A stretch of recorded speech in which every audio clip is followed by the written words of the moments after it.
И вот для новоприбывших также спорил кто-то со мной в комментариях. Значит, это камин-котел. У него 12 киловатт, но он 6 лет обогревал дом в 3 этажа.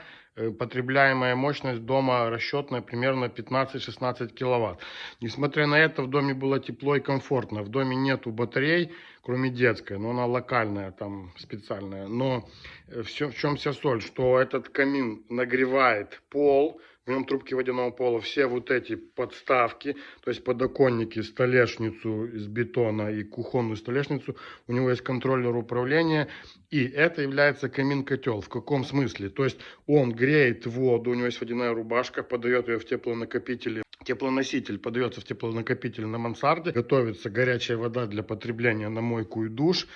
И вот эта тепловая камера, это конвективные потоки она образовывает. То есть все эти кирпичи, они специально такой формы, здесь нет ни одного лишнего кирпича. Эти полочки увеличивают площадь инфракрасного излучения, и также конвективные потоки от них омываются.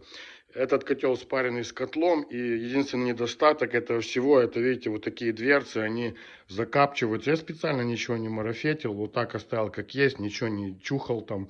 То есть, и хотел сказать про вот эту ямку под камином. Это очень-очень практичная вещь на самом деле, потому что, когда работая с камином, дрова, палочки, особенно убирая помещение, подметая, вы туда все сметаете, и это очень удобно.